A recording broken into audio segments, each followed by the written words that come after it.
listening to an extra shot episode on the Project Zion podcast, a shorter episode that lets you get your Project Zion fix in between our full-length episodes.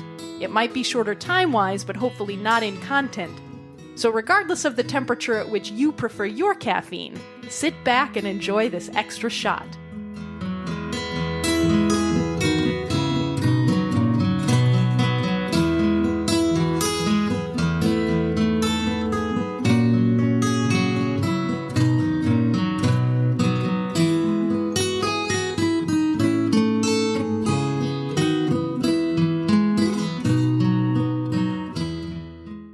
Hello, this is Mike Hoffman with Project Zion Podcast.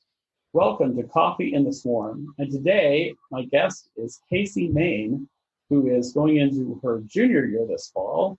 And she's got a unique opportunity to be one of the first people who major in the social change major, which is a brand new major. Casey, welcome. Thank you. Thanks for having me. Yeah, glad to have you here. I'm really excited to talk to you about the social change major because it's been actually a part of Graceland student government for a while that we actually adopted the social change model that we were implementing through Graceland student government. And then to have you work on this, because I know not only are you going to be one of the first students to major in this, but you were actually very instrumental in getting this started. So I'm really excited. What else can you tell us about yourself? Where are you from? Yeah, I'm from Blue Springs, Missouri, or Kansas City, Missouri. Okay. Blue Springs is the suburb in Kansas City. And I grew up in the Community of Christ Church. I go to Liberty Street and Independence. Okay. My church family there.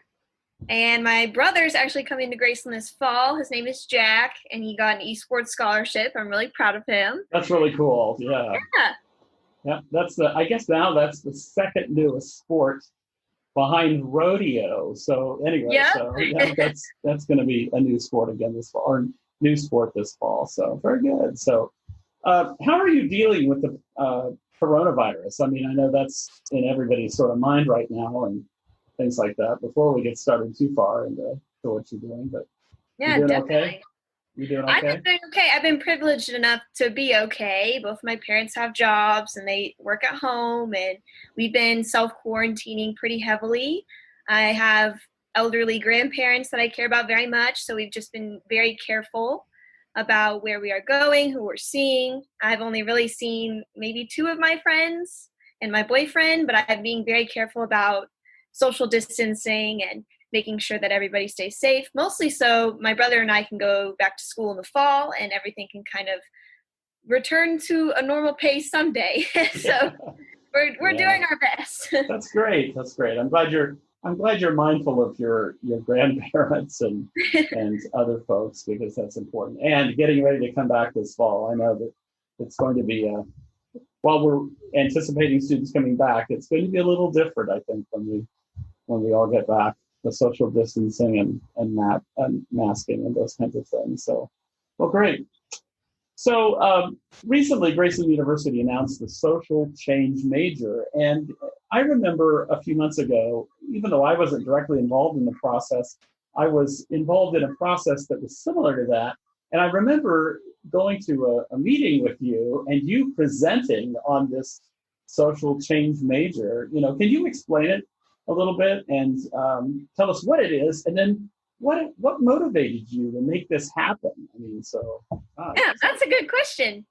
When I first came to Graceland my freshman year, I was studying communication. I was heavily involved with the humanities department at Graceland, and I thought to myself, I feel like I'm studying more than just communication. I don't feel like that's what I want to label what I am passionate about, what I want my career to be someday. And I know a lot of my friends and my peers felt very similarly, and that their mission and initiative to be at Graceland was to be a world changer, was to do something more important and greater. And so I went with this idea of a social change or social justice major to my advisor, Raquel Morera, and she was over the moon and thrilled with the idea and really wanted to help me, I guess, hone in on what this could be for our institution. And so then my next process was just, I want a lot of the professors and faculty and community to be on board with this major. So I made lists of everyone, and I met individually with professors and community members and kind of pitched them my idea. And I'm glad you remembered that, because I met with so many people. I kind of forgot that even happened. It's been so long. But yeah, that was one of the things I did just to get people on board with the idea. I also created online petitions for people to sign. So that way alumni could be involved with the process as well, even if they weren't on campus. That's great. Yeah. Yeah, that was really fun. And then eventually it led up to, I got to be on a committee to create the curriculum for the social change major, which was a huge privilege that I got as a student. I mean, I don't know any other university that lets students do things like this. We're very student-led and student-driven. That was a huge honor I had. And then eventually this whole process kind of led up to presenting to the Board of Trustees. And I got a lot of my friends and family and community just to come out and see that presentation, because I thought the more support we get in the audience, the more support we might have for the major actually passing. And that was, I believe, last fall and last winter, kind of in between, was when that presentation happened. And that was also a major deal because they let me be one of the lead presenters to pitch that initiative to the Board of Trustees, which was really awesome. I can't even believe that they allowed me to do all of this, but it just shows that when a student can come to a professor with an idea like this, that they'll be supported. So that was really cool. That is really cool. I mean, I didn't realize all of that process, because I think what I remember is a meeting here on campus that it was like sort of one of the earlier meetings, but I remember you presenting and Hakel and maybe some others too, presenting the idea about it to other students and faculty. Well, I think maybe it was just other faculty and staff, now that I say that, but I remember you being there and sharing that. So yeah, that's very good. So what do you think where did this idea come from? I mean, is it part of who you are? This seems like a silly question, but I don't want to be too leading here, but where did this whole initiative, do you think, came from? That's a good question. The first thing I can think of when I heard that question is, this is an idea that's been happening for years. I mean, I bet the humanities division and department has had something like this going along for years and years and years. That kind of led with the minors, critical race, ethnic studies, and women's gender and sexuality studies. Those two minors were Tim Robbins' ideas for, I think, over 3 years. Okay. And those kind of co-aligned with my social change major idea, and so we kind of packaged them together to make it a more appealing for the student body and for the faculty. But personally, I think this idea stemmed from, I want to make a difference in my career. I don't think that, personally, I believe that having a career means making sure you're helping others, and that kind of stems from my beliefs in the community of Christ. But I think a lot of my peers feel very similarly to me, that they don't want to just have a quote-unquote desk job. They want to be out in the world taking action, being a part of a social movement, and creating real change in not only their own communities, but in global society as a whole. And so I think that's where the social change major idea kind of stemmed from.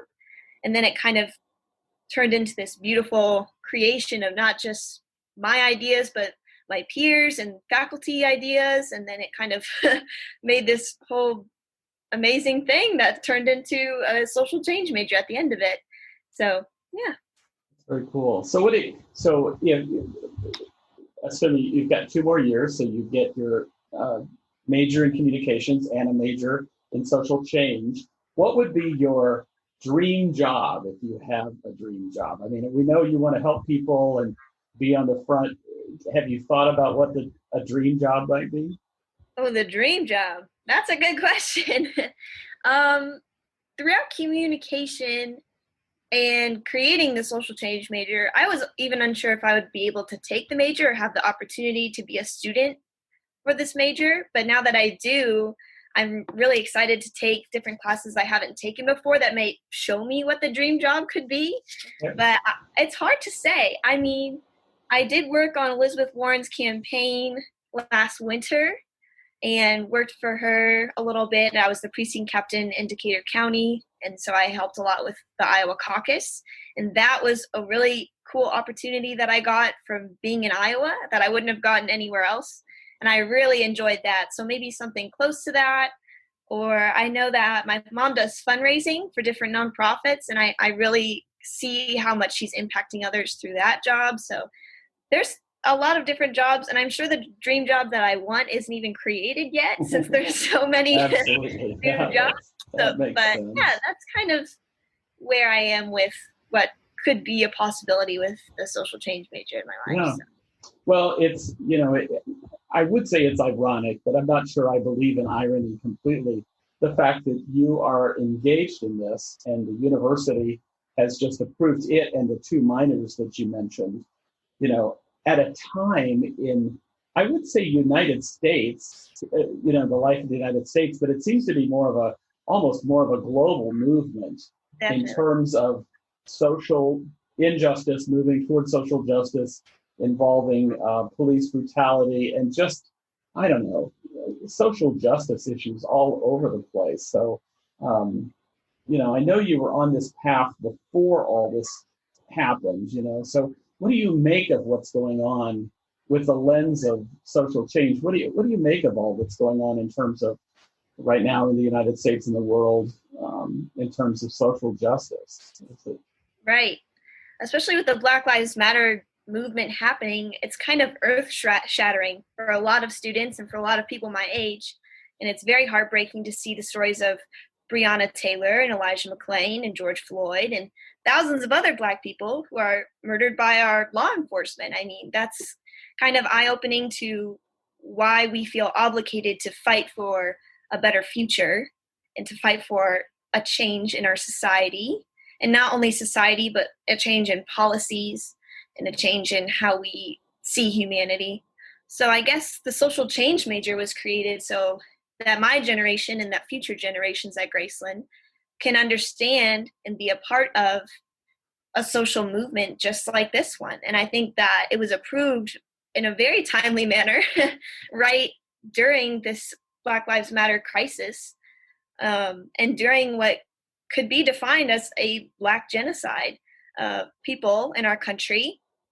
And as you said, it's not only being nationally recognized, but it's globally recognized. And so I think that also is a huge piece of Graceland as well, since we have a very large international student population. And I know that a lot of my friends that are international students want to give back to their communities. And I think that is a really key part in why they would want to major in social change as well. I think you're right on. I mean, there's so much going on. How do you think that the social justice, Black Lives Matter movement, those things going on, do you see them impacting the campus this fall when we get back to Graceland? Definitely. I guess I'm here, so when you get back to Graceland, yeah. Yeah, I definitely think so. Maybe that's just from my perspective and in my circle and with the people I communicate with at Graceland, who are very strong leaders and advocates. But I don't see a lot of performative activism with students at Graceland for the most part, which is just posting on social media or preaching diversity and inclusivity. But our institution knows that we need to do more than that. And I think the students also need to know that as well, because we donate to bail funds and nonprofit organizations, and we attend protests if we are able, and we sign petitions. And I think one of the main values that Community of Christ has that correlates with this is time, talent, and treasure. And I think those are the three things that students at Graceland really understand, and that they're going to be very avid and focused on this fall, this upcoming semester, is that as allies, we have to discover new ways we can use our time, which is educating ourselves, reading, and our talents, which is, for me, it's writing and speaking. But for some other people, their talents could be different. And then using our treasure and using our funds that we have, like donating to bail funds or donating to important organizations. So I think that my generation really sees that. So hopefully this semester we could do something cool not only with the social change major in the Black Lives Matter movement, but on campus, I could see a larger movement happen with the student and the student body. Interesting. Yeah. So earlier this year, another thing I saw you very actively engaged in, and you mentioned it earlier, was the Elizabeth Warren campaign during the presidential caucuses here in Iowa. And, what motivated you to get involved in politics, at least here in Iowa, when, and this may be a separate question, but I know that some of your peers, at least, don't get politically active either. So I don't know, what are your thoughts about, what motivated you, and then what causes others not to get motivated that way? Yeah, that's a good point. Originally, I got involved by going to a Black Student Union meeting, and Ms. Host announced actually something like, here are the organizers who are in town, here's who would like to talk to you about different social justice issues and what they could do with their political campaigns, and here's their information. And so I was immediately drawn to Elizabeth Warren's political organizer that was in town, just because that was the person that reached out to Black Student Union, and I really appreciated that. And so after meeting with her, I was just very set on, this is so important, not only for our country, but for my community personally, and for the people that I care about, which are my peers and my friends. And so I decided that I would get involved, which was a crazy experience. I knocked on your door, I knocked on my professors' doors, and I knocked on almost every door in Decatur County with a bunch of my friends who volunteered to also be a part of this movement with me. And through all of this, I realized that my initiative wasn't as much to personally get involved in politics as it was to assist my friends in my community in getting involved in politics, because I got the opportunity to talk to people about really important issues like healthcare and equal rights for the LGBTQ community and mass incarceration with my friends, which I wouldn't be able to do unless that was in a classroom setting.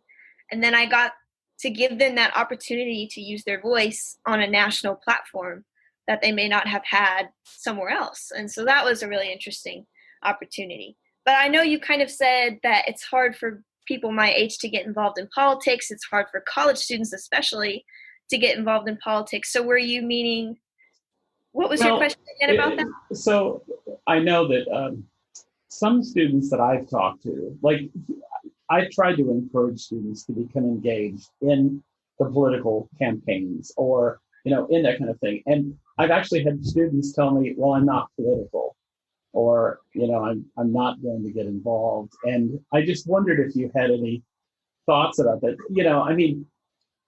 I don't know, what caused, I don't know, maybe it's already related to your whole social change ideas and those kinds of things. But I wondered if you run across people who've said, I don't really want to get involved. Definitely. Is there, have they shared with you, sort of an underlying reason for that, or?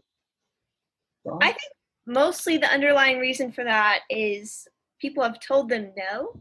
A lot of our community at Graceland is with people of color and minority students and international students, and they have grown up, and we have grown up in a society and a culture that tells young people that their vote doesn't matter, that their voice doesn't matter, and they live in areas built on redlining that tell them that their people and their community does not matter. And so I think that constant, not affirmation, but the opposite of that. Yeah.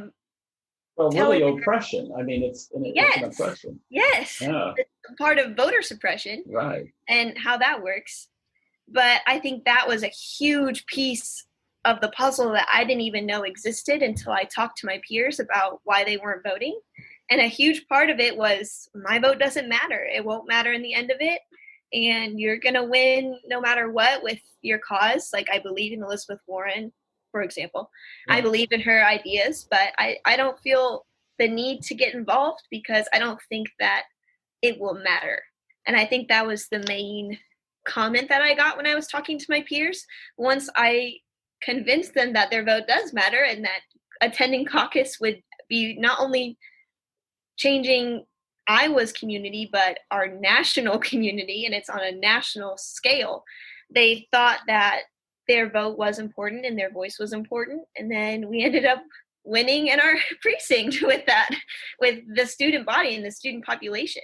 And I know some of the more, I guess, older generation in Lamoni, I could see were a little bit upset at caucus that there were so many students there, which I think is also interesting that we need to change our culture with having young people in politics and being involved in politics, not only at my type of forefront with getting people to vote and volunteering, but also seeing young people in spaces of power, such as Alexandria Ocasio-Cortez, who is a very young congresswoman, or seeing young people run in elections. I think that's a really important piece of that as well.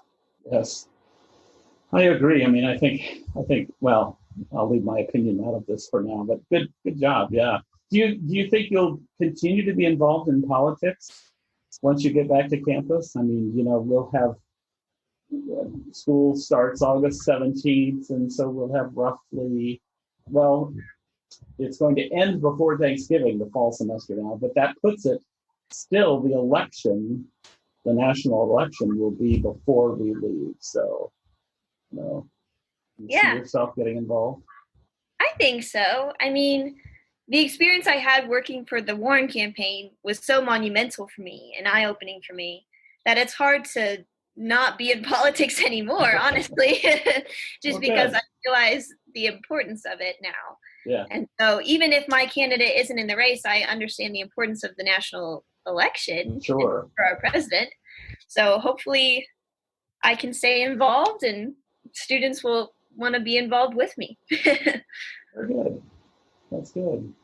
So sort of a question that ties it back to all of this so far, back to Community of Christ or understanding our lives as followers of Jesus. How does what you're doing relate to being a disciple of Jesus Christ, like connecting it to the mission of the church, mission of Christ that we typically articulate from Luke 4, 18 and 19, or the mission initiatives? That may be a more modern interpretation of Luke 4. Is there I don't know, connections there for you? I definitely think so. I have one of my best friends.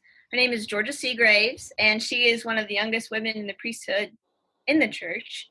And one thing that she constantly reminds me is that Jesus was never neutral. He wanted to create a peaceful world, and he stood on the side of immigrants and the poor and the sick and the outcasted and minorities. And by helping the poor and healing the sick and clothing the naked and feeding the hungry and uplifting, quote unquote, the underdog, he was mindful of how important social change was in that time period, and it still is now. If Jesus was still alive today, I know he would be marching in the protests. And I know that social change and social justice, at least for Community of Christ, are major parts of our Christian tradition. And by helping those who are abused and violated and oppressed as Christians, we can't reject that existence of systemic racism and misogyny and homophobia and other forms of oppression that hurt others. So to me, addressing things like racism and immigration and gender equality and inequality and, a litany of other issues, it's equal in following in the steps of Jesus and what he was trying to teach us. Well said. Thank you. Yeah. Thank you. So what do you believe the future holds for Graceland? And I guess I'll stop there for Graceland, and then we'll move on to a little more expansion of that. So what do you think the future of Graceland is going to be like? Recently, I've been working with Graceland admissions about promoting the social change major to more students because I know our admissions numbers have been lower recently. I've been working with Deb Skinner. I've been making videos about the social change major. Oh, really? Whether they're good or bad, that's debatable. But I have been doing that. And I've been talking on podcasts like these just to promote the social change major to new students that could possibly come to Graceland. So I'm hoping that the social change narrative can be a big part in what Graceland could be in the future for students who not only want to make a difference in the major that they already currently have. For example, I have a friend named Maria Wino who wants to make a difference in the field of medicine and have more research towards Black women. And by majoring in both social change and biology, she can pair those two together and be a world changer. And I think that's going to really change our future of Graceland with how we portray education, how we foresee what students could do in the future with their careers that could actually impact millions of people. And that is going to be a huge part of, I hope, what Graceland's future could be. That's a great vision for Graceland. What about for Community of Christ? Do you think that some of what you just said describes the future of Community of Christ? I hope so. I really do. I know that our world is hurting, and I think our church recognizes that as well. So we just have to make sure that we are continuously challenging racism in our church and making sure that we recognize the consequences of our history and promote justice with peace, connected to peace. Because without justice, there is no peace, kind of like that phrase and saying that's going around in the Black Lives Matter movement. I think that is very true for what religion can look like in the future as well, especially in the Community of Christ Church. Yeah, that reminds me of the sort of the campus ministries tagline, I guess it would be, is build community, share faith, create peace. But when you get to that create peace, it's always got to have that justice. I need to almost finish that statement, by working for justice, because I really agree with you about that. It's like we can have peace, but only if there's justice and equality for everyone. So, right. Yeah. Right. Is there anything else you'd like to share with us before we close our time together? I'm just very hopeful in general for what our world could look like with the social change major. I was really privileged to be a part of this initiative. I'm really glad I got to share it with the world, and hopefully it could impact not only a student's life with their education, but many lives with what they could do possibly in their career someday. So thanks for having me. Thank you, Casey. It's been great. I really appreciate what you've done with this major and the impact you're having at Graceland and on the Community of Christ as well. So thank you. Thank you so much. Bye-bye.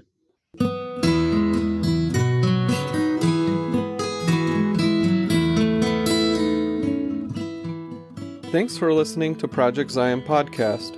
Subscribe to our podcast on Apple Podcast, Stitcher, or whatever podcast streaming service you use, and while you are there, give us a 5-star rating. Project Zion Podcast is sponsored by Latter-day Seeker Ministries of Community of Christ. The views and opinions expressed in this episode are of those speaking and do not necessarily reflect the official policy or position of Latter-day Seeker Ministries or Community of Christ. The music has been graciously provided by Dave Hines.